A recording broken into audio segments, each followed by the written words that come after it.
আমরা চাই যে আপনারা পরিবর্তন আনুন, সবাই মিলে একত্র হয়ে পরিবর্তন আনাটার চেষ্টা করছি আমরাও। ঠিকঠাকভাবে চলে, ওরা যেন কিছু নতুনত্ব কিছু শেখে, চাকরির জায়গাটা যেন একটু ভালো মতনভাবে হয়, মানে আমাদের যেন চাকরি যেন বাইরে যেতে না হয়, আমরা যেন পশ্চিমবঙ্গে যেন আমরা ভালো রকমভাবে চাকরিটা যেন পাই। আমাদের ছেলেমেয়েরা চাকরির জন্য বাইরে বাইরে চলে যাচ্ছে, সেটা যেন না করতে হয়, এখানেই যেন থাকে।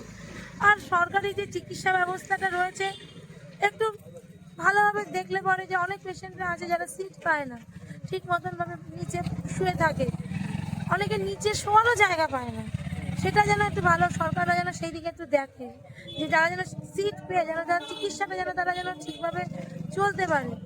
শিল্প ব্যবস্থাটা যদি একটু ঠিকঠাক হয় তাহলে মানুষের মূল্যবৃদ্ধি, মানুষের চাষবাস সব কিছুই যেন আমাদের ঠিকভাবে যেন আমাদের পশ্চিমবঙ্গটা যেন যেন সুন্দরভাবে যেন আমরা যেন দেখতে পাই, আমাদের যেন কোনো দিক দিয়ে যেন অশান্তি, অভাব, অনটন এগুলো যেন পুরো তো আর নির্মূল করা সরকারের পক্ষে সম্ভব নয়, আমাদেরও সাহায্য করতে হবে, সরকারও যেন আমাদের কিন্তু দেখে, সেই দিকেও দেখতে হবে। আমরা বাংলার জন্য শান্তি চাই প্রথমত, দ্বিতীয়ত তো চাকরি, কর্ম এসব আমাদের বাংলার জন্য চাই। এমন আমাদের এক সময় আমাদের বাংলা অনেক উঁচু স্তরে ছিল, এখন একবার সবার নিচে তলানিতে চলে গেছে। আমরা চাই যে বাংলাটা আবার উঠুক, পরিবর্তন আসুক, মানুষের কাছে সবার কর্ম পাক, আর বাইরে যাতে না যেতে হয়, নিজের রাজ্যে নিজেরা কর্ম করে খাক। তবু আমরা এটাই আমরা চাই যে মানুষ ভালো থাকুক। আর এসআইআর হচ্ছে, এসআইআরে যেন আমাদের আহারের উপরে যেন অন্য কেউ না ভাগ মারতে পারে, বা আমাদের কর্ম কেউ যাতে না ভাগ মারতে পারে। আমাদের কর্ম, আমাদের রাজ্যের কর্মে, আমাদের রাজ্যের যেসব মানুষ আছে সেই সব মানুষই যেন কর্ম পায়।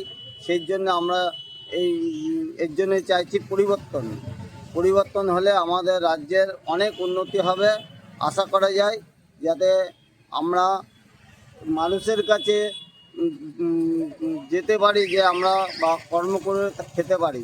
আমাদের এই আশপাশে যত দোকানদার আছে বা বাংলার যত দোকানদার আছে সবাই এখন মানে মাছি তাড়ানোর মতো হয়ে গেছে, যে কর্ম না থাকলে তাদেরও পেটের খিদে মরে যাচ্ছে।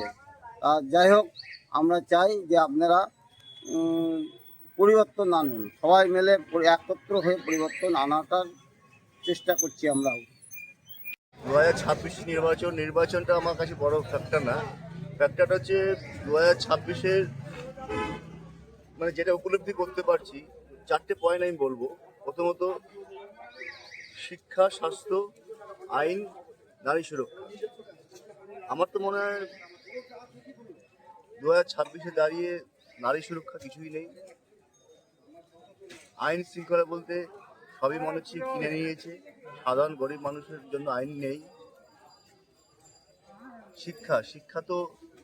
শিক্ষা পুরোটাই শেষ হয়ে গেছে। তার শিক্ষাও এখন পয়সা দিয়ে শিখতে হচ্ছে সব কিছু, পয়সা ছাড়া কিচ্ছু নেই, সাধারণ মানুষের জন্য শিক্ষা ব্যবস্থা নেই। আর স্বাস্থ্য তো কিছুই নেই। সাধারণ মানুষ হসপিটালে যাবে, তারপরেও স্বাস্থ্য পাবে না। আপনি পয়সা থাকলে আপনি স্বাস্থ্য নিয়ে ভাববেন, স্বাস্থ্য পাবেন, পয়সা ছাড়া কিছুই নেই। যত দেখুন প্রাইভেট সব কিছুতেই, সেখানে পয়সা ছাড়া কিছু নেই। সাধারণ মানুষ যাবে, সাধারণ মানুষের জন্য চিকিৎসার ব্যবস্থা কিচ্ছু নেই, অতএব উন্নতি কিচ্ছু নেই। আর শিক্ষা তো দেখুন, আপনি দেখুন পাস ফেলটা উঠেই গেছে। প্রথমত শিক্ষার মান একদম নিচে চলে গেছে এখন। পড়াশোনা বলতে কিছুই নেই। প্রাইভেট টিউটার, প্রাইভেট স্কুল, সেগুলো তত্ত্বের উপর উঠে যাচ্ছে, সেখানেই সমস্ত কিছু। আপনি পয়সা দিন, আপনি এডুকেশন পাবেন, পয়সা দেবেন না, কিছুই পাবেন না। সেরকম স্বাস্থ্যও তাই। আইন, নারী সুরক্ষা বলতে কিছুই নেই। আপনি দেখুন, আপনি মহিলাদের দেখুন, আপনি রাস্তাঘাটে বেরোলে সেখানে কোনো মানে প্রশাসন বলতে কোনো কিছুই নেই কিছু। অতএব আমার মতে 2026-এর পরিবর্তন অবশ্যই চাই, সব কিছু ভালো চাই সাধারণ মানুষের জন্য, এটাই আমার বক্তব্য।